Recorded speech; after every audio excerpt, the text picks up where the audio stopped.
नमस्कार.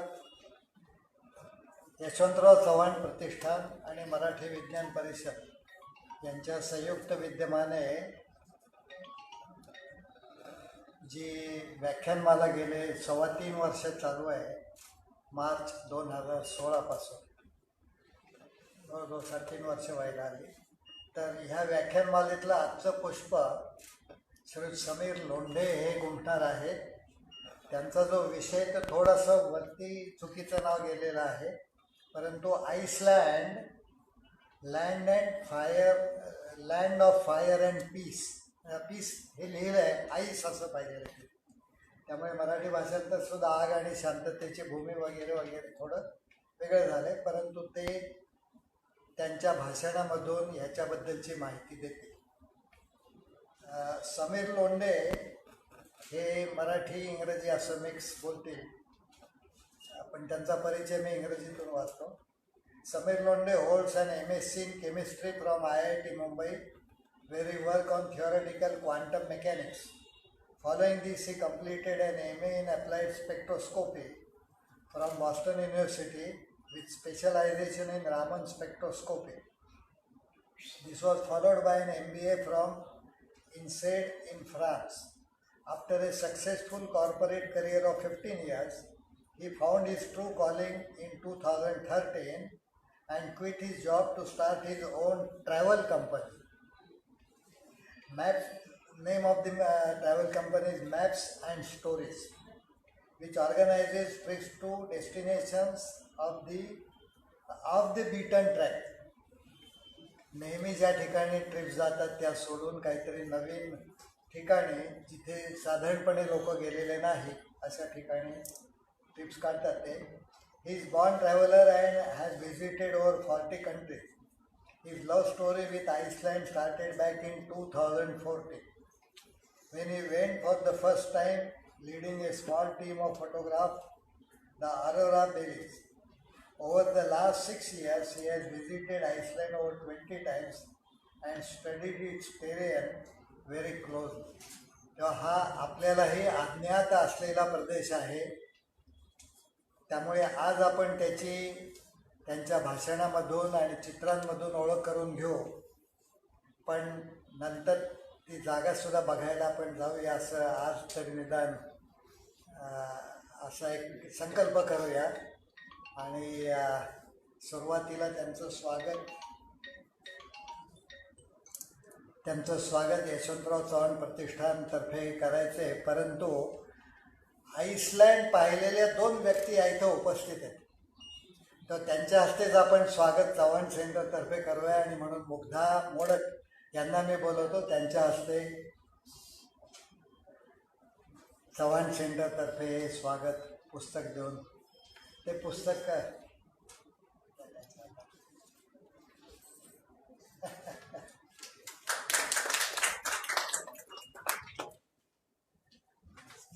धन्यवाद. आता Sameer, Iceland the land of fire and ice.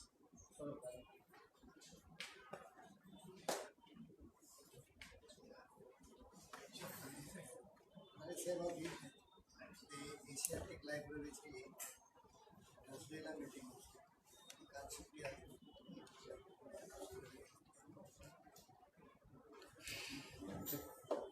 नमस्कार. यशवंतराव चव्हाण प्रतिष्ठान आणि मराठी विज्ञान परिषदेचे आभार.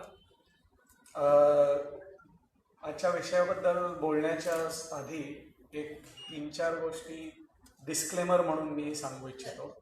डिस्क्लेमर म्हणजे जनरली आपण आपलं बाय 1 गेट 1 फ्रीच्या खालती जे लिहिलेलं असतं छोट्या अक्षरात तसं. पहिली गोष्ट म्हणजे माझं most of my educational life and all of my professional life has been outside India. त्यामुळे मला मराठीमध्ये बोलताना थोडासा प्रॉब्लेम येतो, एवढा आपण समजून घ्याल अशी आशा करतो. दुसरी गोष्ट, आज आपण जे काही बघणार आहोत किंवा ज्याच्याबद्दल बोलणार आहोत हे मेनली जिओलॉजी रिलेटेड गोष्टी आहेत. आणि मी जिओलॉजिस्ट नाही आहे by profession or by educational training, त्यामुळे I am not an expert in geology, पण आईसलँडला बरेच वेळा जाऊन तिथली माहिती काढून त्याच्यावरती अभ्यास केलेला असल्यामुळे मी सोप्या भाषेत एक्सप्लेन करता येईल असे कॉन्सेप्टच जास्त करून सांगणार आहे. आणि तिसरं म्हणजे आपण आज जरी आईसलँडवरती बोलणार असू तरी by no means is this a promotion of Iceland as a country. आईसलँडमध्ये हे जे आपण आज व्हॉल्कॅनोज आणि अर्थक्वेक्स आणि ग्लेशियर वगैरे या सगळ्यावरती बोलणार आहोत, ह्या सगळ्या गोष्टी फक्त आईसलँडमध्ये आहेत असा भाग नाही आहे, बऱ्याच ठिकाणी आहेत. पण आईसलँडमध्ये एका छोट्या देशामध्ये बरंच काय काय आहे, त्यामुळे आईसलँड हे उदाहरण देणं खूप सोपं पडतं. त्यामुळे आजच्या टॉकचा विषय आहे Iceland, land of fire and ice. मग असे देशपांडे सर म्हणाले तसं ओरिजिनल टायटल त्याचं land of fire and ice होतं. आणि ॲक्च्युली आईसलँडला land of fire and ice असं म्हणतातही. Land of fire and peace असं लिहिलं गेलं आणि त्याच्यावर मी थोडा विचार केला आणि मग मला जाणवलं की actually it is not very wrong. It is actually a land of fire, ice and peace also. तर ते पीस का हे आपण सर्वात शेवटी बघू. पण मेन आजचा टॉपिक आहे फायर अँड आईस. त्यामुळे फायर आणि आईस हे दोन पंचमहाभूतांपैकी दोन पंचमहाभूतं धरली तर त्यांचं इंटरप्ले कसा होतो हे आजचं मेन टॉपिक आहे. सो ह्या 3-4 गोष्टी मला फक्त आधी सांगायच्या होत्या. I will now start.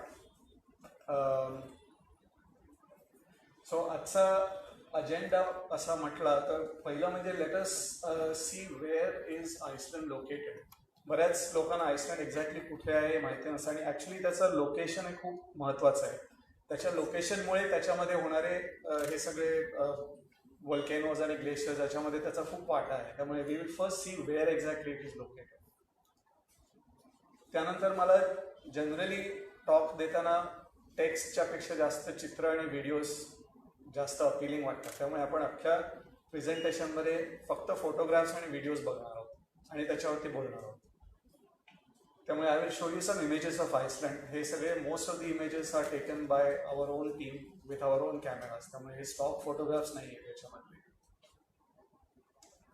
त्याच्यानंतर आपण जे दोन मेन थीम आहेत, फायर थीम आणि आईस थीम, त्याच्याबद्दल बोलू.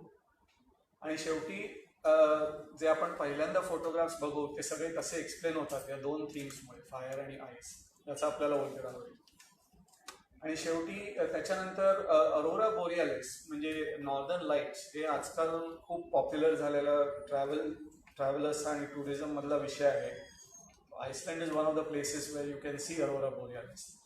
तर त्याचा फायर आणि आईसशी जरी संबंध नसला डायरेक्टली तरी त्याचा सूर्याशी जास्त संबंध येतो ऑफकोर्स, आणि तो कसा तेही आपण बघू शकतो. आणि सर्वात शेवटी नवीन आपण पीस हा अँगल जो आत्तापर्यंत मी विचार केला नव्हता पण ह्या निमित्ताने मला पण त्याच्याआधी विचार करता आला. तर we will talk a little bit about that. There we will talk piece theme is specific to Iceland. बाकीचे सगळे वरचे पॉईंट्स आहेत हे फक्त आईसलँडशी स्पेसिफिक नाही आहे, पण आईसलँडमध्ये आपल्याला बघायला मिळतात. त्यामुळे that is a good example. So सुरुवातीला some images and videos of Iceland. Okay, sorry त्याच्या आधी exact location of Iceland. So नकाशावरती पाहिलं तर आईसलँड हे साधारण युरोप आणि अमेरिकेच्या बरोबर मध्यावरती. या नकाशा जरी 2 डायमेन्शन्स मध्ये असला तरी तुम्ही पृथ्वीचा 3 डायमेन्शनल विचार केला तर लंडनहून न्यूयॉर्कला जाणारी जी फ्लाईट असते 8 तासाची, त्याच्या बरोबर मध्यावरती आईसलँड आहे. त्यामुळे इंडियापासून बरंच लांब आहे. फ्लाईट टाइम पेक्षा जास्त इम्पॉर्टंट त्याच्यामध्ये गोष्ट आहे की जे आर्टिक सर्कल जे आपण म्हणतो 66.5 डिग्री नॉर्थ लॅटिट्यूड, त्या लॅटिट्यूडला जस्ट थोडासा खालती म्हणजे 1 डिग्री अर्धा डिग्री खालती 66 डिग्रीज लॅटिट्यूड वरती आईसलँड हा देश. इनफॅक्ट आईसलँडच्या उत्तरेला एक छोटंसं बेट आहे ग्रिम्झी. ते बेट ऍक्च्युली 66.5 पॅरलल वरती.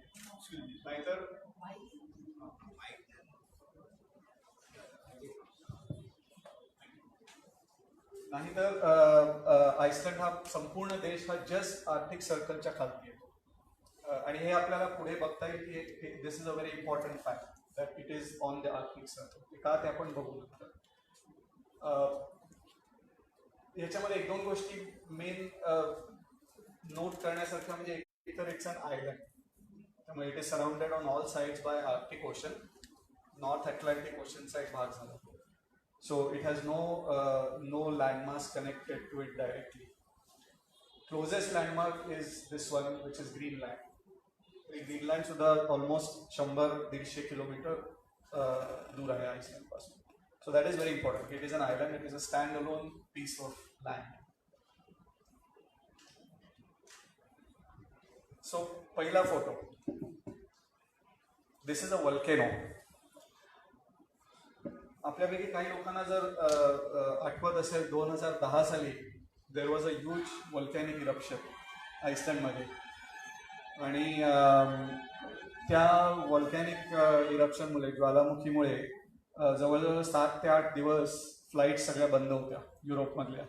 युरोपमध्ये कनेक्ट करणाऱ्या किंवा युरोपमधनं स्टार्ट किंवा एंड होणाऱ्या. तर तो जो वॉल्केनो झालेला तो ॲक्च्युली आइसलँडमध्ये त्याचं इरप्शन झालं. त्या वॉल्केनोचं नाव मी आत्ता सांगतो तुम्हाला. ते आइसलँडिक नाव आहे. त्याचं नाव आहे आय्याफयात्लायोकुत्ल. सो लक्षात नाही राहिलं तरी चालेल, कारण आइसलँडमधली सगळी नावं अशीच असतात, लांब लचक आणि बरेच वॉवेल्स आणि सिलेबल्स. पण हा आय्याफयात्लायोकुत्ल वॉल्केनो हा ऑलमोस्ट 2 ते 2.5 आठवडे इरप्शन चालू होतं त्याचं. हा volcano so volcanoes are usually of 2 types. एक तर लावा इरप्शन ज्याला म्हणतात. ॲक्च्युअल लावा बाहेर येतो लाल रंगाचा आणि तो असा बाहेर येताना दिसतो आणि त्याचा फोटोग्राफ्स वगैरे घेतात लोक. हिस्टॉरिकली आपल्याला माहिती असेल इटलीमध्ये वेसुवियस म्हणून जो सर्वात मोठा ज्वालामुखी झालेला होता तो अ लावा volcano. This was not a लावा वल्केनो. याला सँड अँड ॲश वल्केनो म्हणतात. कारण ह्याच्यामधनं लावा बाहेर आला नाही. बाहेर आलं तर हे सगळं असं धुळीचे कण बेसिकली. आणि हे धुळीचे कण हे खूप हलके असल्यामुळे लाईट असल्यामुळे दे स्प्रेड व्हेरी फास्ट. त्यामुळे ग्लोबल तुम्ही मॅप पाहिला तर आइसलँड हा इथे साधारण आहे आणि एवढा युरोपभर आणि नॉर्थ अमेरिकाभर हा त्या पार्टिकल्सचा ढग पसरलेला आणि त्यामुळे त्या सगळ्या फ्लाईट्स बंद झालेला ऑलमोस्ट 1-1.5 आठवडा. सो हे चित्र आम्ही हे फोटोग्राफ हा ॲक्च्युली रात्रीचा फोटो नाही आहे, हा दिवसामधला फोटो आहे. पण मिट्ट काळोख झालेला because of this volcano, because of this ash cloud.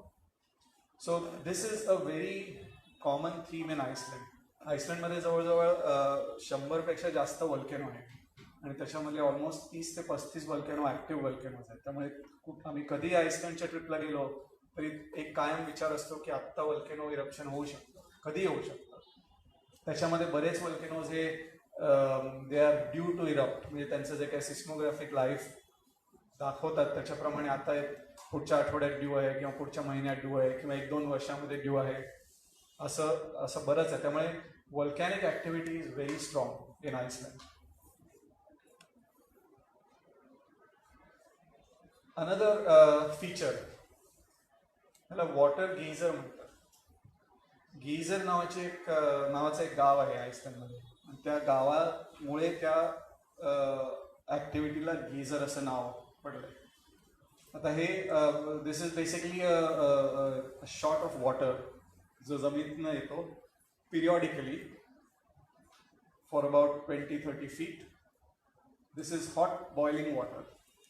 आता त्याचा व्हिडिओ बघूया आपण. इथे बघा.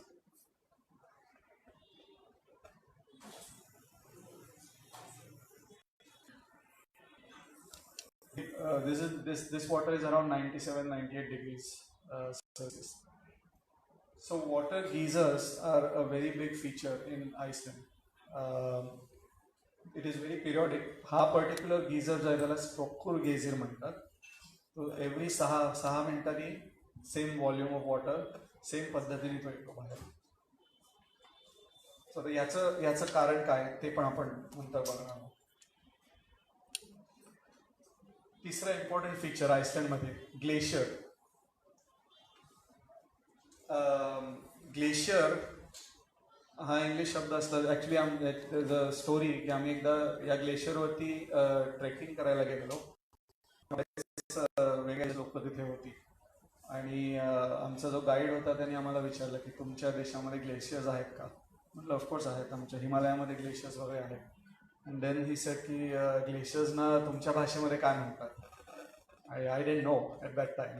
त्यामुळे परत आल्यानंतर मी पहिली गोष्ट केली ती ग्लेशियरला हिंदीमध्ये किंवा मराठीत किंवा संस्कृतमध्ये काय म्हणतात तर ग्लेशियरला शब्द आहे हिमनदी because it is a moving mass of ice आणि असे जवळजवळ 25-30 ग्लेशियर्स मोठी ग्लेशियर्स आईसलँडमध्ये आहेत. So that is a very important feature of Icelandic geology.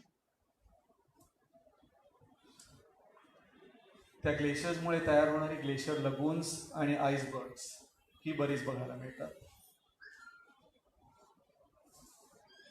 हा फोटो ॲक्च्युली हा जो आहे इकडे हा समुद्र आहे. This is Arctic Ocean. This is sand but it is black sand. ती ब्लॅक का ते पण आपण बघू नंतर. आणि ब्लॅक सँड बीचवरती हे आईसबर्ग्स आहेत. दिस इज व्हेरी इंटरेस्टिंग आणि व्हेरी क्युरियस कारण समुद्राच्या किनाऱ्यावरती आईसबर्ग्स काय करतात आणि ते असे राहतात कसे. एवढं म्हणजे एवढी थंडी आईसलँडमध्ये नसते की ते आईसबर्ग्स तिथे राहू शकतात. तर ते का राहतात आणि ते त्याची आपण माहिती बघू नंतर. Hot water springs again geyser सारखं पण पाण्याचं जेट न येता जमिनीतनं येणारं पाणी. या पाण्याचं टेम्परेचर पण more than 95 degrees Celsius. So this is hot boiling water. आणि ॲडिशनली त्याच्यामध्ये सल्फरचा वास येतो कारण ground water volcanic water it has a high level of sulphur in it. बरेच अजून फीचर्स आहेत जे युनिक आहेत. ब्लॅक पेबल बीच हा अख्खा बीच आहे. त्याच्यावरती फक्त गोल दगड आहेत, सँड नाही आहे. बॅसाल्ट कॉलम्स आणि basalt caves. Beach which has black sand. Ice caves बर्फाच्या गुहा. Volcanic crater. त्याला सल्फर मडपॉट जसं म्हणतात. Basically it is exactly that. It has sulphur, it is mud and it's like a pot. जमिनीतनं गरम पाणी येतं आणि त्याच्यामधनं ऑलमोस्ट चिखल झाल्यासारखं दिसतं. It is clay. चिकट माती असावी तसं. आणि त्याच्यामधनं सल्फरचा वास येतो. आणि याच्या ॲक्च्युली बऱ्याच मेडिसिनल प्रॉपर्टीज पण आहेत. म्हणजे याचं थोडं प्रोसेसिंग करून सल्फर काढून ते अंगाला लावून स्किन डिसीज वगैरे कमी होतात असं म्हणतात. पण this is a very important feature in Iceland. आणि फायनली अरोरा बोरियालिस किंवा नॉर्दर्न लाईट्स. सो मगाशी मी म्हटल्याप्रमाणे याच्यामधले सगळे फीचर्स हे वेगवेगळ्या देशांमध्ये दिसतात. पण हे सगळे फीचर्स एकत्र एका देशामध्ये मला वाटतं फक्त आईसलँडमध्ये दिसतात. आणि ते पण एक 200 ते 250 किलोमीटरच्या रेडियसमध्ये हे सगळे फीचर्स बघायला मिळतात आपल्याला. गरम पाण्याच्या त्या वॉटर जेटपासून आईस कोल्ड ग्लेशियर 15 किलोमीटरच्या अंतरावरती बघायला मिळतात. So it is a very interesting geology. आणि all this is caused by the interplay between fire and ice. आणि म्हणून Iceland is called as land of fire and ice. तर ते एक्झॅक्टली इंटरप्ले कसा होतो आणि ह्या प्रत्येक ज्या आपण गोष्टी पाहिल्या तर त्याचं ओरिजिन कसं आहे वगैरे हे सगळं आता पुढच्या स्लाइड्समध्ये बघू. पण that is essentially the summary of Iceland. आईसलँडमध्ये तुम्ही एकदा इथे असा रिंग रोड म्हणून एक रस्ता आहे जो आईसलँडच्या अराउंड जातो. त्याच्यावरून तुम्ही एकदा गाडी चालवायला लागलात की तुम्हाला एका मागोमागे एक ग्लेशियर दिसतं. ग्लेशियर नंतर लगेच ब्लॅक सँड बीच, मग मध्येच एखादा गरम पाण्याचा जेट दिसतो. So it's a very very interesting place. So let's just look at a little bit of the science behind all these features. So actually we have to start from the very beginning. कारण या सगळ्या फीचर्सचं origin हे अर्थचं पृथ्वीचं composition आणि पृथ्वी तयार कशी झाली याच्यावरती अवलंबून असतं. आणि so as we all know the universe started around say 13-14 billion years ago. जर बिग बँग थिअरीवरती आपण विश्वास ठेवला तर त्यानंतर अर्थ साधारण 4 ते 5 बिलियन वर्ष जुनी आहे. जेव्हा पृथ्वी तयार झाली तेव्हा इट वॉज हॉट आणि it was spinning very fast. Right. आता हॉट आणि spinning fast is very relative, कारण हॉट म्हणजे millions of degrees of million degree centigrade वगैरे, आणि स्पिनिंग फास्ट म्हणजे भरपूर फास्ट, म्हणजे आपल्याला इमॅजिन करता येणार नाही अशा स्पीडनी फिरत होती पृथ्वी. Then it slowly cool down. परत slowly means it is relative. Slowly म्हणजे over the next 3 billion years.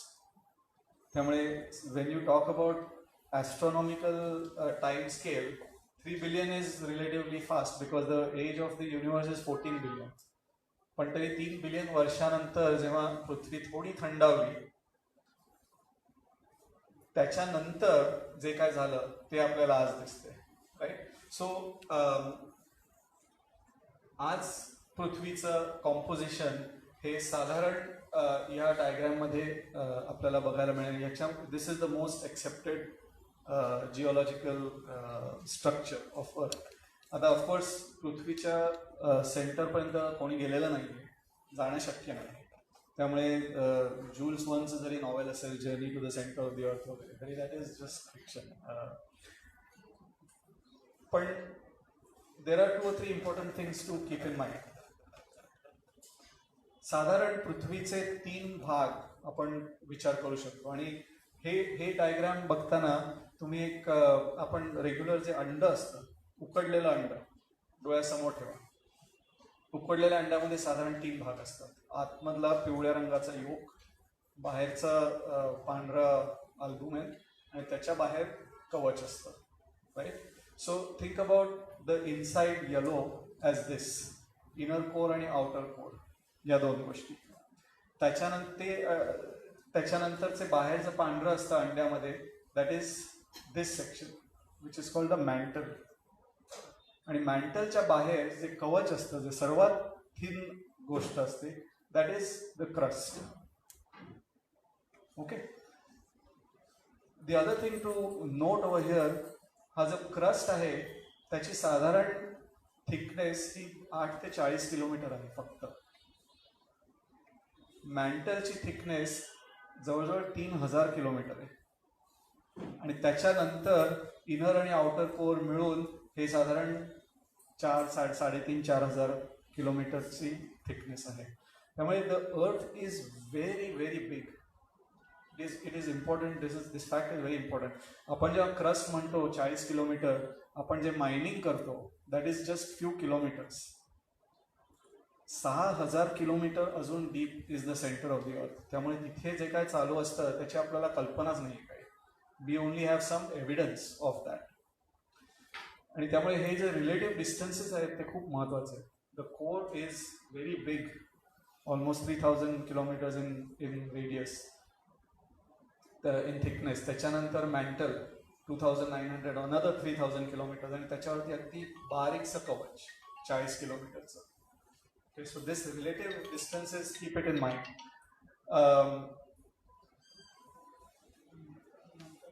आता हे जे बाहेरचं जे कवच आहे ते ह्या चित्रामध्ये आपल्याला एकदम स्मूथ दिसतंय. राईट. पण हे ॲक्च्युली स्मूथ नाही. आता आपण अंड्याची ती अॅनॉलॉजी घेतली तर बाहेरचं जो पांढरं कवच असतं ते स्मूथ असतं, पण जे आपण ते अंड 2-3 वेळा आपटलं जमिनीवरती, त्याला जसे क्रॅक्स होतील. ओके. अजून ते एकसंध राहील पण त्याला क्रॅक्स होतील. राईट. आपल्या या पृथ्वीच्या क्रस्टला सेम क्रॅक्स आहेत, आणि क्रॅक्स ते असे आहेत की जे क्रस्ट जो आहे तो एकसंध नाही, त्याचे असे भाग झालेले आहेत. आणि ते भाग कसे दिसतात तर साधारण असे. हा जो पिवळा भाग आहे तो, त्यानंतर ह्या नारिंगी रंगाचा, हा पिवळा, हा लाल, हे सगळे त्याच्यावरचे जे क्रस्टचे झालेले पीसेस आहेत.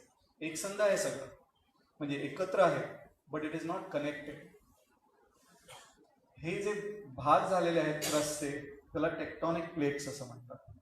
टेक्टॉनिक प्लेट्स हा शब्द कदाचित तुम्ही ऐकला असेल, भूकंपाच्या संदर्भात हा वापरला जातो.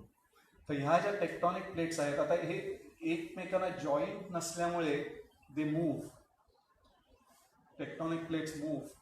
Tectonic plates move either away from each other, इथे मूव्ह होत आहेत तसे, or they sometimes move toward each other, इथे बघा या जॉईंटला, किंवा इथे टेक्टॉनिक प्लेट्स एकमेकांना घासतात. हे जे रंगीत भाग दिसतात त्याच्या खालती आपले ही जी कॉन्टिनेंट्स आहेत, हे आफ्रिका आहे, इथे युरोप आहे, त्यानंतर इथे ऑस्ट्रेलिया आहे, दोज आर ऑल, हे सगळे त्याच्यानंतर झालेले, आपण ज्यांना खंड वगैरे म्हणतो अशा गोष्टी, ह्या टेक्टॉनिक प्लेट्स ज्या आहेत, that is original, that is the real ground. त्यामुळे इंडिया आपण इथे पाहिला तर इंडियाचा हा जो सदर्न भाग आहे, दक्षिणेचा भाग हिमालयापर्यंत, हा एका प्लेटवरती येतो. पाकिस्तानचा हा भाग हा युरेशियन प्लेटवरती येतो आणि नेपाळ वगैरे हे सगळं युरेशियन प्लेटवरती येतं.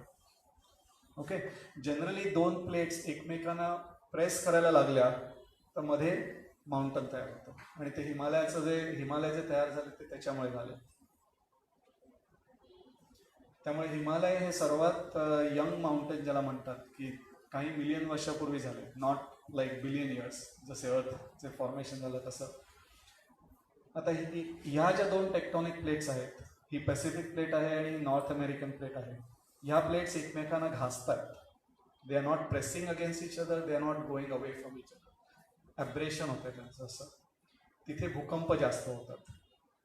आणि तुम्ही कदाचित एक इंग्रजी पिक्चर होता सॅन अँड्रेयास म्हणून. सॅन अँड्रेयास म्हणून एक फॉल्ट आहे. आता हे जे दोन टेक्टॉनिक प्लेट्स एकमेकांना घासतात त्या बॉर्डरला फॉल्ट लाईन म्हणतात. आणि इथे San Francisco area, Los Angeles area, कॅलिफोर्नियाचा जो वेस्ट कोस्ट आहे, that lies on the San Andreas fault. त्यामुळे तिथे भूकंपाचा खूप धोका आहे असं म्हणतात. आणि एस्पेशली नॉर्दर्न सॅन फ्रान्सिस्कोमध्ये, बे एरियामध्ये, कारण which lies exactly on the fault. आणि तिथे भूकंप झालेलेही आहेत इन द पास्ट आणि कधी होऊ शकतात. इथे बघितलं तर ह्या दोन टेक्टॉनिक प्लेट्स आहेत, या एकमेकांपासून दूर जात आहेत.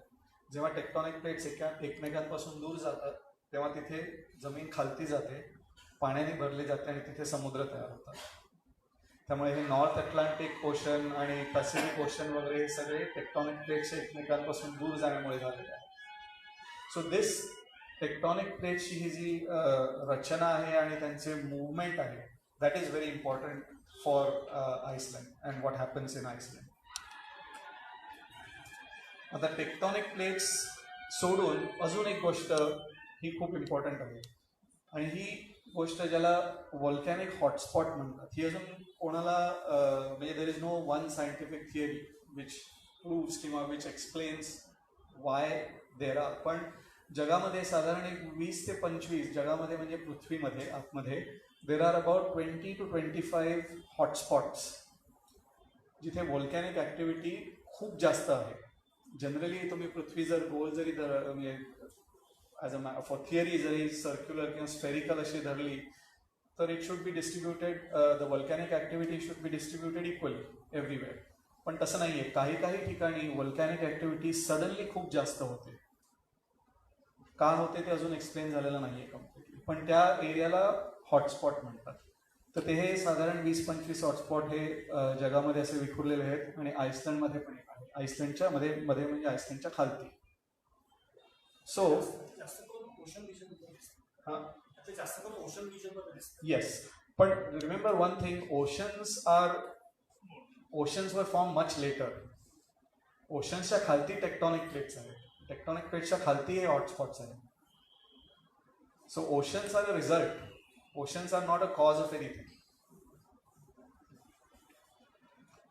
So Iceland is lucky in the sense that आइसलँडमध्ये हॉटस्पॉट तर आहेच एक आइसलँडच्या खालती, आणि शिवाय आइसलँड हे एका टेक्टॉनिक प्लेटच्या बाउंड्रीवरती येतो देश. त्यामुळे ही जी नॉर्थ अमेरिकन टेक्टॉनिक प्लेट आहे ती इकडे आणि युरेशियन टेक्टॉनिक प्लेट आहे इकडे. त्यामुळे it has this unique position की it has both these features.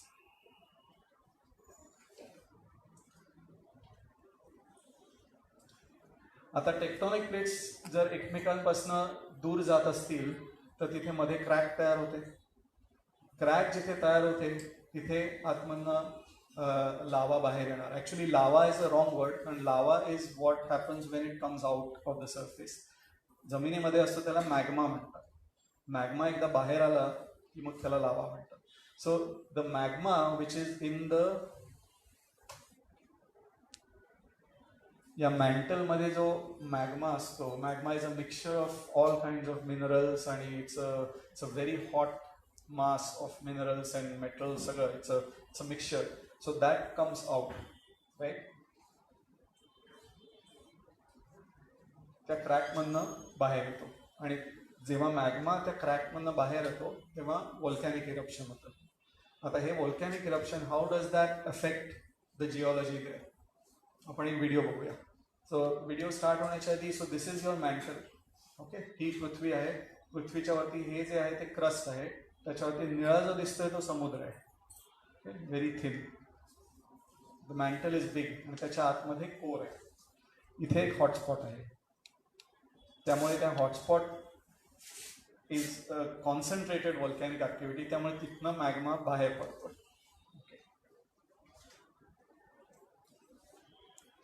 So the hot material is rising.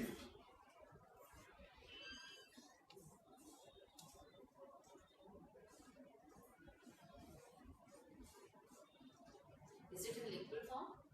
Yes, yes. It is in liquid form until it comes out and starts cooling down.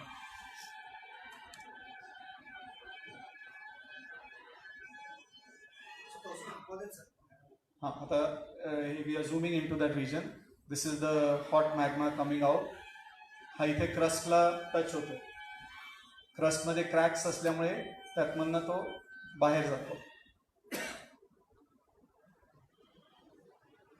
बाहेर गेल्यानंतर it cools down and starts depositing on the crust.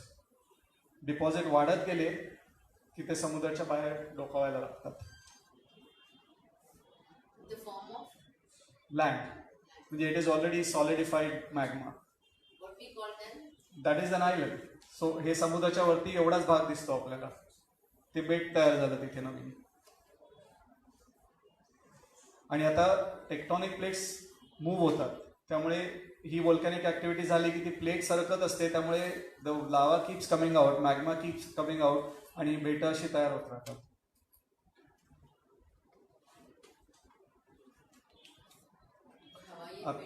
Exactly. आता हे जे आपण cross section बघतोय, हे जर आपण वर्ण बघितलं तर आपल्याला फक्त ती बेटं दिसतील तयार झालेली, राईट. सो हा हे आइसलँडचं मेन बेट आणि त्याच्या इकडे दक्षिणेकडे एक सटसी म्हणून एक छोटंसं बेट आत्ता या शतकामध्ये तयार झालंय. So this is a picture taken in the 1960s, 63 मध्ये, नोव्हेंबर 63 आय थिंक. तिथे व्होल्कॅनिक इरप्शन होत होतं आणि हे रिसेंट पिक्चर. हे बेट आत्ता तयार झालेलं आहे गेल्या 30 वर्षामध्ये, कारण द प्लेट हॅज मूव्ड. त्यामुळे हा जो हॉटस्पॉट आहे, हा इथे आपल्या आइसलँडच्या इथे साधारण एक हॉटस्पॉट आहे. त्यामुळे त्या हॉटस्पॉटच्या ऍक्टिव्हिटीमुळे टेक्टॉनिक प्लेट मूव्ह झाल्यामुळे इकडे बेट नवीन तयार झालं होतं. आणि याचं ॲक्च्युली बेस्ट उदाहरण म्हणजे तुम्ही म्हणालात तसं हवाईयन आयलँड्स. हवाईची आयलँड्स जर तुम्ही पाहिली तर ती एका पर्टिक्युलर पाथवरती, एका लाईनवरती अशी येतात सगळी. ती एक्झॅक्टली त्याच्यामुळे, कारण हे हॉटस्पॉटमधनं मॅग्मा वरती जातो, बेट तयार होतं, प्लेट पुढे सरकते, दुसऱ्या स्पॉटवरती नवीन बेट तयार होतं, प्लेट पुढे सरकते, सो ऑन. आणि अशी बेटं तयार होतात. आइसलँड इज फॉर्म्ड लाईक दिस. त्यामुळे हे जी हवाईची जी 4-5 बेटं आहेत त्याच्यामधलं हे मेन जे हवाईचं बेट आहे, that is very very new. काहुई जे बेट आहे ते सर्वात पहिलं तयार झालेलं. ह्याच्यामध्ये आणि याच्यामध्ये बरेच सेंचुरीज किंवा हंड्रेड्स ऑफ इयर्स आहे. हे नवीन तयार झालेले बेटं जाऊ शकतात. हो, तिथे हे ना, म्हणजे देर इज नो इनहॅबिटेशन नाही आहे तिथे, पण जाऊ शकतो आपण. It's not hot. No, it's not hot because the magma has cooled. Magma, when it comes out, it is very hot. But as soon as it comes out of the crust and it hits the ocean, it solidifies right away. त्यामुळे deposit लगेच व्हायला लागतात त्याचे. कारण compared to the temperature of the magma, the ocean is like a block of ice. ओशनचं आणि it is Arctic ocean, त्यामुळे ते ऑलरेडी ऑलमोस्ट 1-2 डिग्रीला असतं समुद्र. त्यामुळे ते त्याचं सॉलिडिफिकेशन लगेच होतं, इन्स्टंटेनियसली होतं. Good question. टुर्सीची आइसलँडकडे आहे एवढं नक्की, पण good question, I don't no. I mean जर अगदी समुद्र पॅसिफिक ओशनमध्ये नवीन तयार झालं, I don't know. That's a good question. I will find out. That's a very good question actually.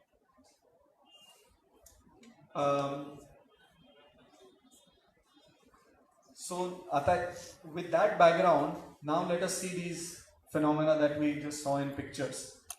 Geyser. Okay. गेझरचं साधारण मेकॅनिझम हे आपण प्रेशर कुकरचं जर इमॅजिन केलं तर साधारण तसं आहे. There is surface water which goes into the ground. हॉटस्पॉटमुळे आतमधला जो बेडरॉक असतो दॅट इज व्हेरी हॉट. तिथे एखादा असा रिझर्वॉयर फॉर्म झाला, छोटीशी अशी जागा तयार झाली ज्याच्यामध्ये पाणी ते अडकतं. खालती गरम आहे हॉटस्पॉटमुळे, so the water starts heating. Pressure is very high, so it converts into superheated water. Exactly आपण कुकरमध्ये जसं पाणी प्रेशरमुळे जास्त बॉईल होतं तसं. Boiling water needs to go out somewhere, so it finds a crack, आणि ते क्रॅकमधनं शिटीसारखं ते उडतं. एकदा पाणी उडालं की the pressure drops filling again, आणि ते पिरियॉडिकली 6-6 मिनिटे depending on the geology there आणि depending on the size of the water reservoir वगैरे 6 मिनिटं 8 मिनिटं.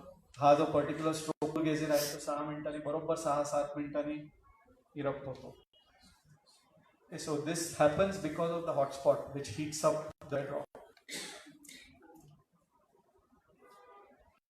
आता हे जे पाणी आहे ते सपोज तिथे एखादी क्रॅक नसेल आणि बरंच मोठं भोग किंवा एरिया असेल तर it doesn't come out as a whistle, it just comes out as a flow of water which is the hot spring. त्यानंतर सेम वॉटर जर इथे जेव्हा हॉट स्प्रिंगमधनं बाहेर येतं पाणी तेव्हा इथे बाजूला काहीच नव्हतं. ते गवत असेल तर ते गवतामधनं किंवा म्हणजे ते जळून जातं किंवा water, it just flows out.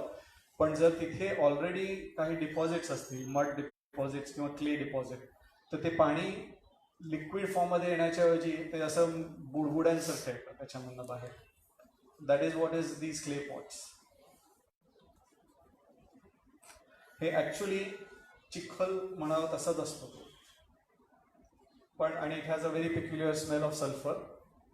It is very rich in minerals but it looks very very ugly. Basalt columns, जेव्हा मॅग्मा बाहेर येतो, when the magma starts cooling, anything that has multiple layers, ज्याच्यामध्ये आतमधला लेअर गरम आहे आणि बाहेरचा layer थंड आहे, अशी कुठचीही सिस्टीम झाली की तो थंड जो लेअर असतो त्याला क्रॅक्स यायला लागतात. हे आपल्याला म्हणजे इव्हन आपण तव्यावरती डोस्याचं हे टाकलं, बॅटर टाकलं तरी आपल्याला जाणवतं की तो क्रॅक्स यायला लागतात वरच्या भागाला. किंवा आपल्या टेक्टॉनिक प्लेट्सना पण सेम होते, because it is cold outside, inside it's hot, so they start cracking. So ते जो लावा जमिनीवर स्प्रेड होतोय इट स्टार्ट्स क्रॅकिंग, आणि त्या ज्या सिमेट्रीनी तो क्रॅक होतो त्याच्यामुळे हे सगळे बॅसाल्टिक कॉलम्स तयार होतात. Basalt is the main component of the magma.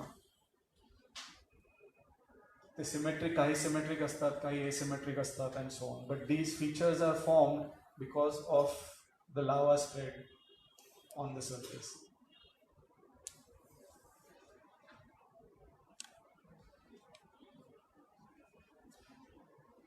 So हे झालं मेनली फायर किंवा hot fire theme आईसलँडचा.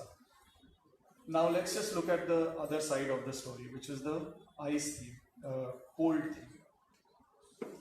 So Iceland is a land of glaciers. आईसलँडमध्ये जवळजवळ 10 ते 12% लँड आपण पुढच्या स्लाइडमध्ये बघणार आहोत. पण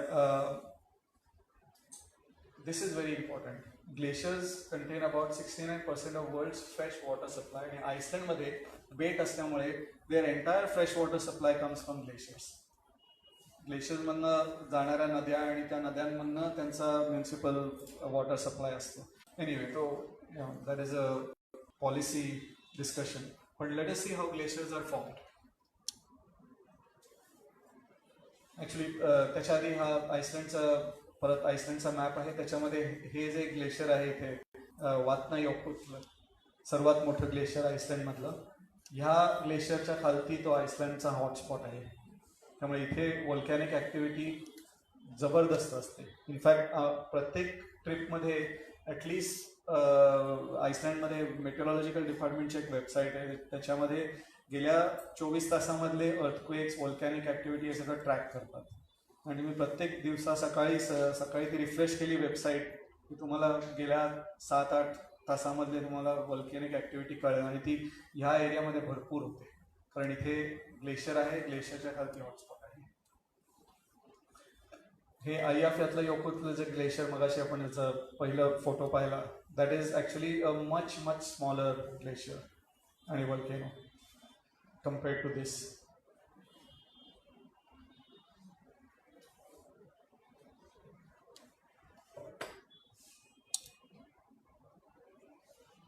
So formation of glacier.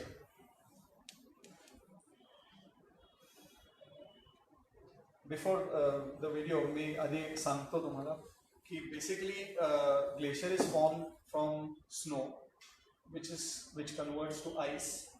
The ice starts moving and forms a glacier. So first thing that you need is a place where snow can accumulate.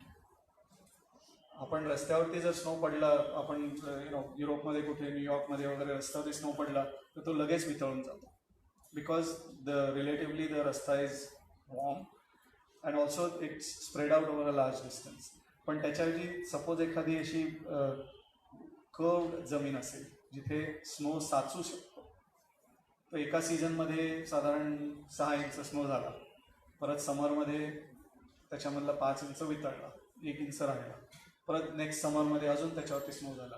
असं करत करत स्नो जर साचत गेला एकावरती एक इव्हेंच्युअली वरच्या स्नोच्या वजनामुळे खालचा स्नो दबला जातो. दबला झाला की it becomes packed ice.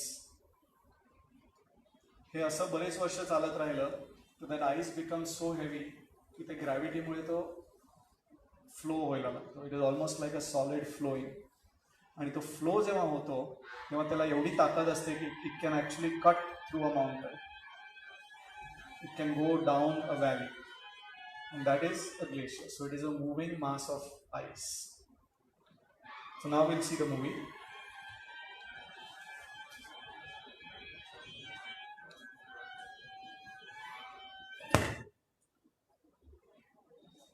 So थोडा स्नो वितळतो, परत नेक्स्ट सीझनमध्ये अजून स्नो पडतो. क्लिअरली दिसत नसतं, it says accumulation. The snow is just accumulating over here.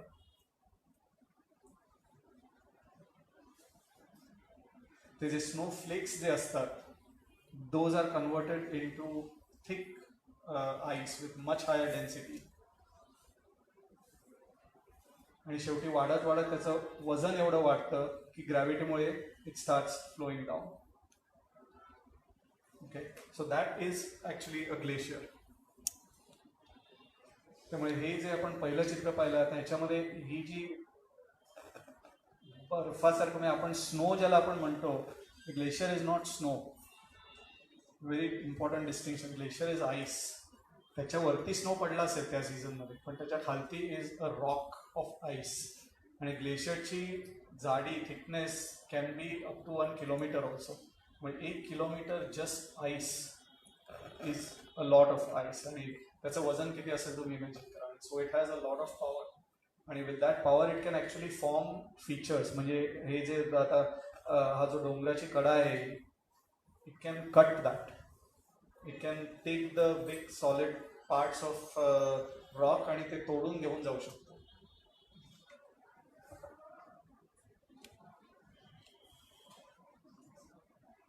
So now it becomes easy to explain Y.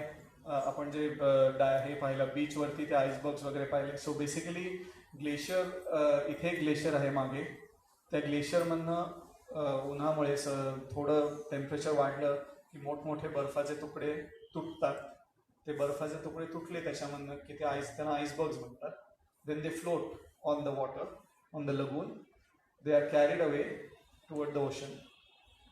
कारण ocean is just 2 kilometres away. आणि म्हणून ते ओशनवरती जाऊन मग ते त्या ओशनच्या म्हणजे बीचवरती जी वाळू असते त्याच्यामध्ये जाऊन अडकतात ते. आणि that was the first picture I showed you. This is totally totally different from that. Yes. Jungfrau is very different. हे अच्छा, that is actually an important point. Jungfrau स्वित्झर्लंडमध्ये युंगफ्राव म्हणून जे हा आहे माउंटन आहे त्याच्या that is about 12,000 feet. So just keep in mind हे सगळं सी लेवलला होतं आहे. आईसलंडमध्ये 3-4 हजार फुटापेक्षा जास्त माउंटन नाही आणि ही सगळी ॲक्टिव्हिटी ही सगळी सी लेवलवरती चालते. त्यामुळे this is of things happening inside the earth, not above. या Jungfrau has a lot of things happening above, कारण 12,000 फुटावरती असल्यामुळे. आईस केव्स, आता हे जे ग्लेशियर्स असतात त्याच्यामध्ये वरचं सपोज वरचा जो बर्फ आहे, जो रिसेंटली पडलेला स्नो आहे, बर्फ आहे, तो सपोज वितळला आणि त्या खालच्या बर्फाला जर क्रॅक्स असतील तर ते पाणी त्याच्यामध्ये आतमध्ये जातं. पाणी आतमध्ये गेलं की it starts cutting its own way आणि जसं जसं पाणी ते आतमध्ये जातं तसं तिथे एक गुहा तयार होते, आईस केव तयार होते. बरेच फीचर्स तयार होतात. त्यामुळे ही एक आईस केव आहे. ही आईस केव ग्लेशियरमध्ये आतमध्ये आहे. So that is formed Wien the water cuts through the ice.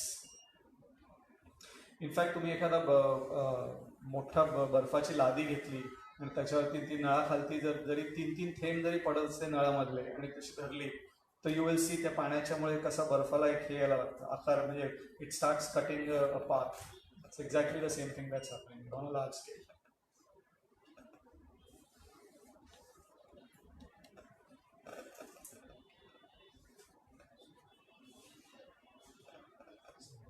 So finally, let's talk a little bit about Aurora Borealis किंवा नॉर्दर्न लाईट्स ज्याला म्हणतात ते. आता नॉर्दर्न लाईट्स हा जो प्रकार आहे दॅट इज, मी पहिल्यांदा सांगितल्याप्रमाणे it is because of the sun more than the earth. आणि here the sun is actually playing a villain. म्हणजे मी का ते सांगतो. आपण जेव्हा नॉर्दर्न लाईट्सचे फोटो बघतो, जे पहिल्या मी स्लाईडमध्ये दाखवलेले, ते बघायला खूप छान वाटतं. सगळे मस्त रंगीबेरंगी आकाशात कलर्स दिसतात वगैरे. पण actually what is happening there is almost war. आणि even if you wanted, you should not be there. कारण तिथे temperatures are very high आणि what is happening there is literally destruction of atoms. I'll tell you what happens. So basically one thing to remember is हे जे northern lights दिसतात ते साधारण 60-70 kilometre पृथ्वीच्या सरफेसपासून northern lights दिसतात. आपली जी कमर्शियल एअरप्लेन्स आहेत दे फ्लाय अराउंड 7-8-10 किलोमीटर, त्याच्या 8 पट पलीकडे. So it is quite far from earth surface. So that is why we are protected. हे जर पृथ्वीच्या आपल्या सरफेसच्या खूप जवळ होत असतं तर the life would not have existed over here. So let us see what happens. So here the main culprit is the sun. Okay, so the sun is watching the earth आणि it wants to play a villain. सूर्यामध्ये काय आहे, it's actually the sun is a very average star. म्हणजे astronomically जर विचार केला तर it has an average size, average temperature, average life. There is nothing special about the sun. For us it is everything. It gives us energy, light वगैरे सगळं. पण the sun itself is very average.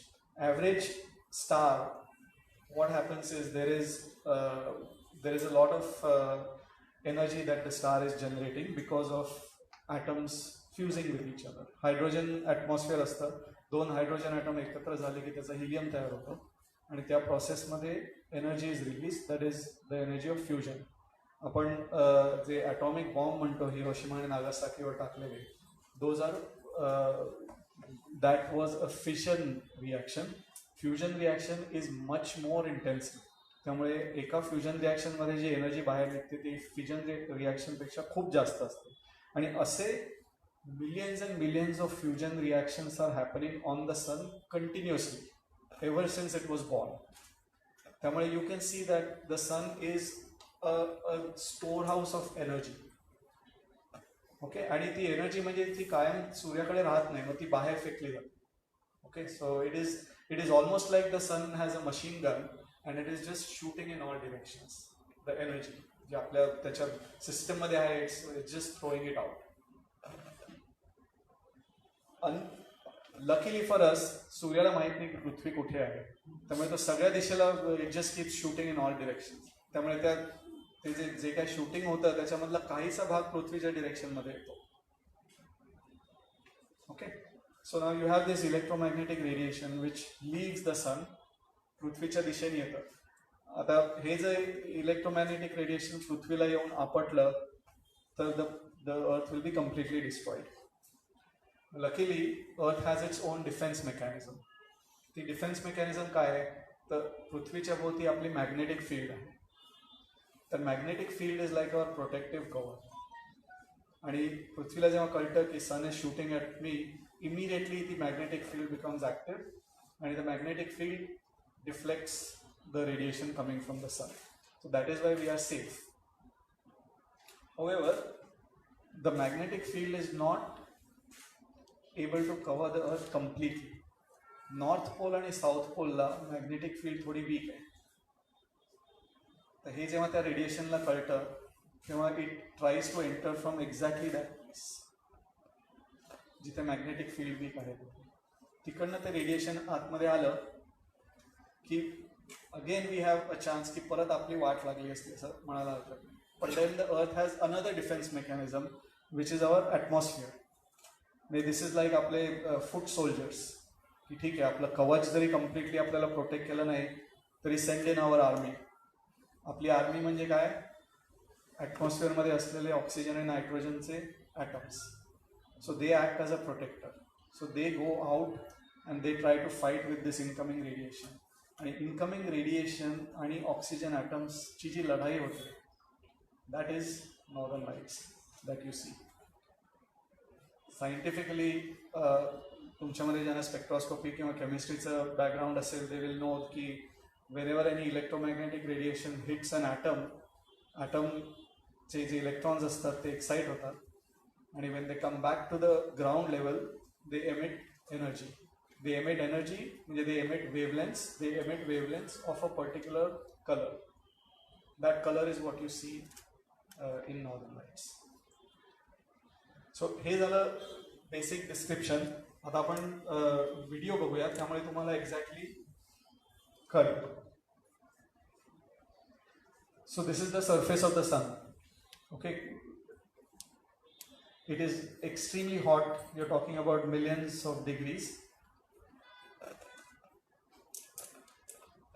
These are what are called solar prominences किंवा solar black spots. आता हा सूर्य आहे, ही electromagnetic radiation तिकडनं निघाली. It is coming in this direction. पहिल्यांदा मर्क्युरी येईल, मर्क्युरीच्या भोवताली जाऊन इट कंटिन्यूज. साधारण 4-5 मिनिटांमध्ये मर्क्युरीपर्यंत पोहोचते ती. मर्क्युरी गेला, त्याच्यानंतर शुक्र व्हीनसचं ऑर्बिट आलं. व्हीनसच्या भोवताली जाणार ती 6-7 मिनिटं, 6-7 तास. त्याच्यानंतर आली पृथ्वीचं ऑर्बिट. ओके, आता पृथ्वीला माहिती आहे की there is an incoming radiation. So immediately the magnetic field is on. ही आपली मॅग्नेटिक फील्ड, हे आपण फिजिक्सच्या पुस्तकात पण पाहिलेलं असेल. So now this incoming radiation hits the magnetic field, tries to enter from the north and the south.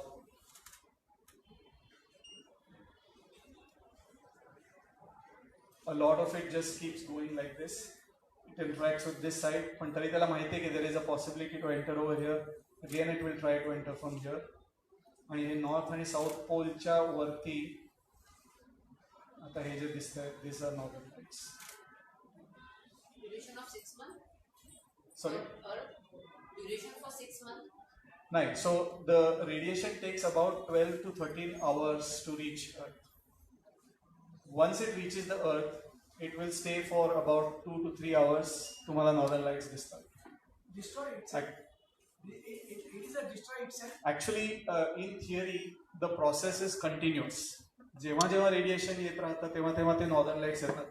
आपल्याला दिसत नाहीत नॉर्दर्न लाईट्स कारण ॲम्बियंट लाईट बराच असतो. जर दिवसामध्ये हे होत असेल आपल्याला हे लाईट्स दिसणारच नाही कारण सूर्याचा प्रकाश याच्यापेक्षा खूप स्ट्रॉंग आहे. त्यामुळे नॉर्दर्न लाईट्स आपल्याला फक्त रात्री दिसतात. फक्त 4 किंवा 5 महिने दिसतात कारण आइसलंड आणि this is why I was saying की ते 66.5 डिग्री लॅटिट्यूडला जे आहे लोकेशन त्याचं दॅट इज व्हेरी इम्पॉर्टंट. कारण त्याच्यामुळे जवळजवळ 6 महिने फक्त डे लाईट असतो आइसलंडमध्ये आणि 6 महिने रात्र असावी असा प्रकार असतो. त्यामुळे जेव्हा day light is strong you don't see northern lights. ती इंटरॅक्शन होत असते कायम पण आपल्याला डोळ्यांनी दिसत नाही. So you can see it only 3-4 महिने वर्षामध्ये, साधारण सप्टेंबर पासून मार्च पर्यंत आणि रात्री कारण तेव्हा आजूबाजूला काळोख असतो. Similar to northern lights, there are southern lights too. They are southern lights and the southern lights are exactly symmetrical कारण it is a probabilistic phenomenon. त्यामुळे there is no preference for the north or south pole. So for the radiation to come in. त्यामुळे जे southern lights दिसतात तसेच exactly northern light आणि northern lights दिसतात तसेच exactly southern lights दिसतात. The difference for us is आपल्याला northern lights बघण्यासाठी नॉर्दर्न हेमिस्फिअरमध्ये बरेच लँडमास आहेत. आइसलँड आहे, ग्रीनलँड आहे, नॉर्वे, अलास्का वगैरे. सदर्न हेमिस्फिअरमध्ये लँडमासेसच नाही जिथनं आपण बघू शकतो. त्यामुळे southern lights are not very popular as a destination किंवा असं जस्ट टू वॉच. पण the activity happens in the southern hemisphere also. त्यामुळे तुम्ही जर न्यूझीलंडच्या सदर्न मोस्ट पॉईंटहून एखादी बोट घेऊन गेलात अनदर 5-6 डिग्री लॅटिट्यूड खालती तर तुम्हाला सदर्न लाईट्स दिसतील किंवा तुमच्याकडे ओळखीचे बोटीवरती काम करणारे लोक असतील captain they see lights from the southern hemisphere also. Mercury, Venus doesn't have a magnetic field. Almost all planets have magnetic field आणि northern lights are seen on many other planets also. For example हे अर्थ सोडून पुढे जर गेलं Mars किंवा ज्युपिटरवरती पण northern lights दिसतात आणि त्याचं फोटोग्राफ पण हबल टेलिस्कोपने घेतलेले आहे. So northern lights the interaction between electromagnetic radiation and any magnetic field generates northern lights. So बाकीच्या प्लॅनेट्स वरती सुद्धा नॉर्दर्न लाईट्स दिसतात. Mercury, Venus, मर्क्युरी व्हिनसचे ॲक्च्युली मी फोटो पाहिलेले नाही. मी ज्युपिटरचे फोटो पाहिलेले आहेत northern lights. So I don't know about Mercury. all planets have magnetic field. All planets are Strong or weak. Sir पृथ्वीच्या सभोवताली जो ओझोन लेअर आहे हां. तर त्याच्यामुळे जे रेडिएशन येतात it is reflected to outside or what. See this radiation is हे जे आता नॉर्दर्न लाईट्ससाठी जे रेडिएशन येते that is very different. That is a different म्हणजे आपण जे ओझोन लेअर आपला प्रोटेक्टिव्ह लेअर आहे आणि ओझोन लेअर कमी होत चाललाय वगैरे हे म्हणतो that is a completely different argument. This electromagnetic field is that electromagnetic radiation that comes from the sun is very strong. त्याचा ओझोन, नायट्रोजन, ऑक्सिजन त्याला काही दाद देत नाही. जो कुठचा ॲटम येईल ते आयोनायझेस दॅट ॲटम. आपल्याला आता हे बघा जनरली ग्रीन लाईट दिसतो आपल्याला नॉर्दर्न लाईट्समध्ये. हा का ग्रीन लाईट दिसतो कारण ऑक्सिजनची एक पर्टिक्युलर इलेक्ट्रॉनिक ट्रान्झिशन आहे. That is the most common interaction.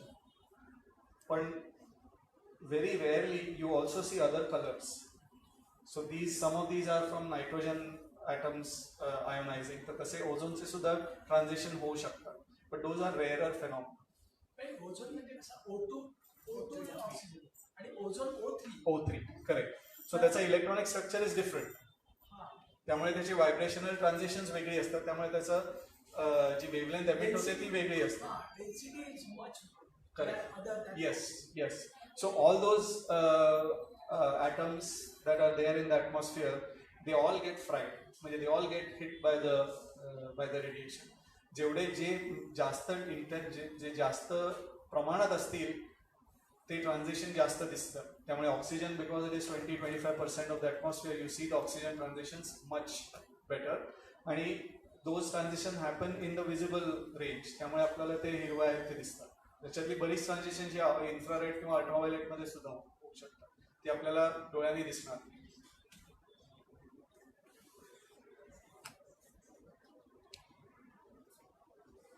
So finally मी सुरुवातीला म्हटलं तसं land of fire and ice नंतर आपण पीस हे ॲड केलं.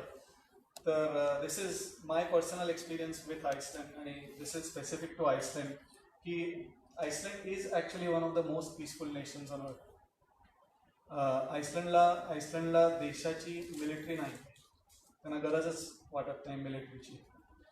Iceland is also a country where rich आणि पुअर मध्ये जी डिस्पॅरिटी असते किंवा इन्कम डिस्ट्रीब्युशन असतं that is the most even. So there is no incentive for anyone to steal or rob. त्यामुळे crime is completely absent in Iceland. So it is a very peaceful nation. It has always played the role of a neutral country. If you remember the Gorbachev and Reagan's summit, which ended the Cold War, also happened in Reykjavik, which is the capital city. त्यानंतर America आणि रशियाचं जे chess war जे होतं with स्पार्स्की आणि Bobby Fischer, that last match also happened in Reykjavik. So it has always played this role of a peaceful country. So when this title मध्ये जेव्हा piece हा शब्द आला तेव्हा it was not completely irrelevant. It was actually land of fire, ice and peace. So, interesting. The population of Iceland. What is your guess? आयसलँडची area साधारण आपल्या Bihar state एवढी आहे. It is about 600 kilometers across, 600-700 kilometers, आणि north south may be 200 kilometre असेल. So या सगळ्या देशामध्ये the population is around 3 lakhs. आमच्या सांताक्रूजमध्ये पण 3 लाखापेक्षा जास्त लोक आहेत. So it is very. आणि इफ यू ह्या अख्ख्या देशामध्ये रेक्याविक साधारण इथे येतं. Reykjavik is the capital city.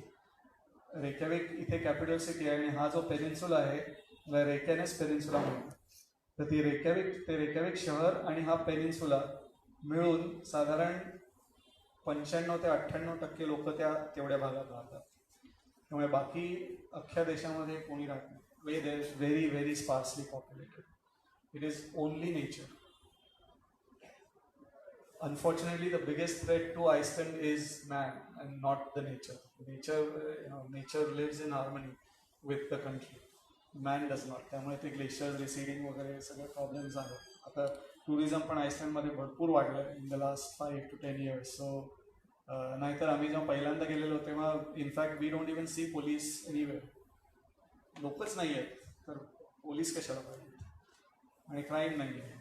But now we have started seeing police वगैरे. So hopefully it will not become another mainstream tourist destination. Industries, the biggest industry is actually tourism. Around 30-35% of the economy is tourism. त्याच्यानंतर geothermal energy is a big industry. कारण एवढं पाणी आहे, गरम पाणी free. त्यामुळे all the electricity in Iceland is generated from geothermal plants. आणि they are not even large scale plants. म्हणजे आता आम्ही ज्या गेस्ट हाऊसमध्ये राहतो, maybe not the guest house पण साधारण एक मोठं असं हॉटेल वगैरे असेल तर they have their own geothermal plant, ज्याच्यामुळे ते त्यांचा वीज पुरवठा तेवढ्या प्लांटमुळे होऊन जातो. आयसलँडमध्ये आता नवीन टेक्नॉलॉजी झाल्यात की ज्याच्यामुळे थंडीमध्ये तुम्हाला खोलीमध्ये हीटरची गरज पडत नाही. कारण जमिनीतलं पाणी ते सर्क्युलेट करतात ऑन द फ्लोअर. त्यामुळे there is no cost. The electricity cost is a fraction of what we pay in other countries. So geothermal energy is another source of industry. आणि third industry is fishing. And North Atlantic waters are very rich in a lot of fish. आणि Iceland जरी 66.5 पॅरलवरती असेल आणि Arctic सर्कलवरती असेल तरी waste आणि south coast ह्या एरियामध्ये there is a warm water current, त्याला गल्फ स्ट्रीम म्हणतात. त्या गल्फ स्ट्रीममुळे थोडीशी उष्णता जास्त असते समुद्राची. म्हणजे instead of being almost freezing 2-3 degree Celsius पर्यंत असते. त्यामुळे त्याच्यामध्ये बरेच फिश, साल्मन, हॅलिबट, शार वगैरे हे सगळे फिश खूप असतात. आणि that is another big industry. So tourism, fishing आणि geothermal energy. So does Iceland export power? No, it does not. It is self-sufficient, but it does not export. Because exporting is again a little more, it becomes expensive to store and then to export. Maybe storage, you can think about batteries or inverters or whatever, but though that becomes expensive. But they are able to, they don't import any power. So they generate all the power inside. Agriculture is close to zero because the land is not suitable for agriculture. But green houses आता नवीन झालेले आहेत गेल्या 4-5 वर्षांमध्ये. Green हाऊसेसमध्ये they cultivate some vegetables, गाजरं, बटाटे वगैरे, but they use it for local consumption. नाहीतर almost everything in the country is imported from either UK or Holland. त्यामुळे it is an expensive place. Petrol is very expensive because it has to be imported.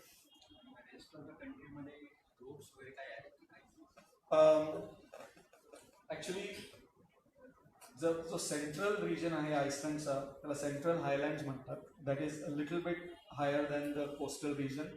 तिथे there is no permanent habitation, त्यामुळे तिथे कोणी राहत नाही. तिथे roads dirt roads आहेत, कच्चे रस्ते, आणि ते समरमध्येच फक्त ओपन असतात. आणि you can go there only with certain vehicles. ती सगळ्या गाड्या आपण अलाव करत नाही. 4x4 फोर व्हील ड्राईव्ह वगैरे लागते त्याला. Most of the habitation is along the coast naturally, कारण इनिशियल सेटलमेंट जेव्हा झाली आयसलँडची तेव्हा the coastal region was the most easily accessible. त्यामुळे ईस्टला ह्या भागामध्ये ईस्ट फिओर्ड ज्याला म्हणतात, इथे थोडीफार सेटलमेंट आहे. इथे एक मोठं, आता शहर म्हणणार होतो मी, पण बेसिकली आपल्या दृष्टीने गाव, अक्कुरेरी म्हणून एक गाव आहे इथे, रेक्याविक आहे. आणि अलॉंग द कोस्ट एक रोड आहे ज्याला रिंग रोड म्हणतात. That ring road is the infrastructure is like western Europe.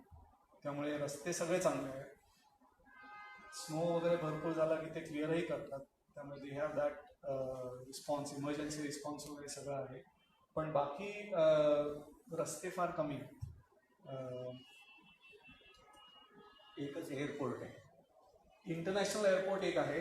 बाकी छोटी छोटी एअरपोर्ट्स आहेत फक्त लोकल ट्रान्सपोर्टसाठी. त्यांची एक इंटरनल एअरलाईनही आहे. इंटरनॅशनल एअरपोर्ट रेकयाविकमध्ये आहे. नाहीतर एक साधारण इथे वेस्टफिओर्ड्सला मिळून, या रिजनला मिळून एक एअरपोर्ट आहे. त्यानंतर अकुरेरीमध्ये एक एअरपोर्ट आहे. इथे साऊथला एक एअरपोर्ट आहे. 5-6 एअरपोर्ट्स आहेत, पण छोटी विमानं जातात अशी. Why do they need petrol when they can use electric cars? They can, yes. It's not. It has not become mainstream yet. पण आपल्याकडे तर नाहीच आहे. पण बाकी युरोपियन कंट्रीजपेक्षा इलेक्ट्रिक कार्सचं पेनिट्रेशन खूप जास्त आहे आयसलँडमध्ये. आणि प्रत्येक पेट्रोल पंपमध्ये तुम्हाला पेट्रोलचं कॅनिस्टर दिसतो, त्याच्या बाजूला इलेक्ट्रिक चार्जिंग स्टेशनही दिसतं. त्यामुळे इलेक्ट्रिक कार्स बऱ्यापैकी वापरल्या जातात. आणि hopefully it is aviation correct. आणि शिपिंग, कारण बराच cargo comes by ship, not by air. त्यामुळे इथे साऊथला एक ग्रिंडाविक म्हणून एक पोर्ट आहे त्यांचं, तिथे most of the cargo comes in. ईस्टला एक पोर्ट आहे जिथे कार्गो येते, पण ती सगळी शिप कार्गो आहे. सो दॅट नीड्स डिझेल किंवा वगैरे. पण yes, electric cars are very popular in Iceland. Don't you feel guilty in promoting tourism to such a place? Huh? Don't you feel guilty in promoting tourism to such a place? Actually, I do. I do, and that is why I keep saying that I hope it does not become mainstream. But sadly, it is becoming mainstream. And त्याच्यामुळे, the Icelandic people are not very happy about it. And tourists bring a lot of other things. त्यामुळे आयसलँडचा जो एक travel related त्यांचं एक newsletter येतं, त्याच्यामध्ये बरेच locals complain about how, साधी गोष्ट, people hire a car in Reykjavik आणि ड्राईव्ह करतात. Driving in Iceland is not easy because the roads are narrow, they are usually full of snow. आणि बरेच लोक they think that they can drive, आणि मग they get stuck, they go off the road, गाडी उलटी होते. आणि human services in Iceland are very expensive because there are not that many humans. So there it's a toll on their economy to rescue even tourists for no fault of their own. अशा बऱ्याच गोष्टी आता आणि गेल्या 4-5 वर्षामध्ये अजूनही वाढले. Right hand drive, left hand drive. Left hand युरोपचा. Obviously, Andaman Nicobar Islands were formed after the major land masses. Even the human habitation कुठं आलं असं आदिवासी वगैरे. आईसलँडमध्ये नाही, Andaman Nicobar Islands.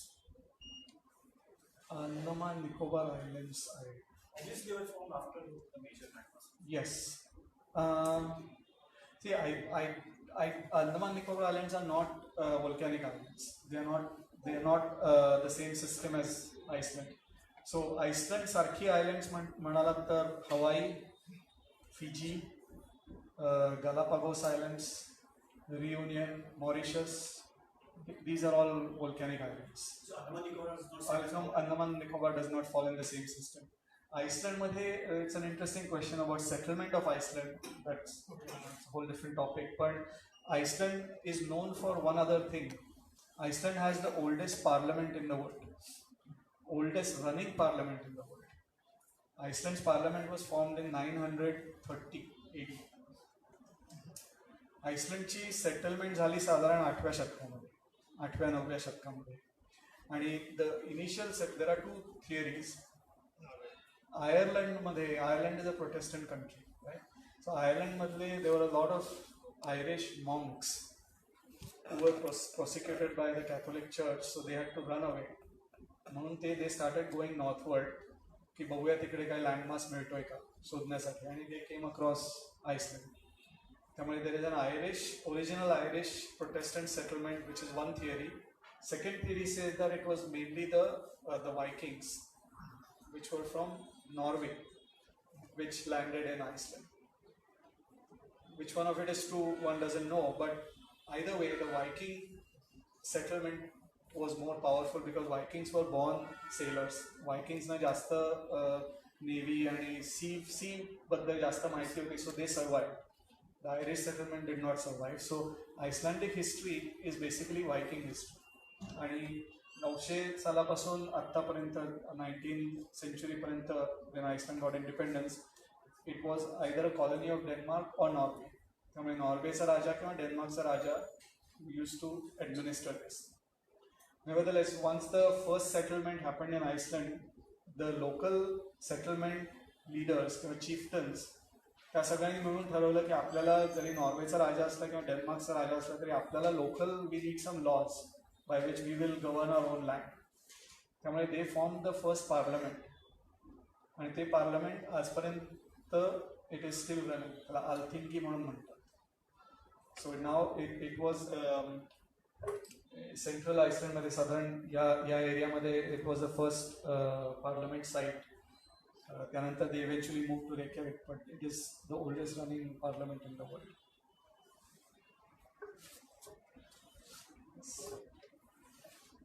Thank you.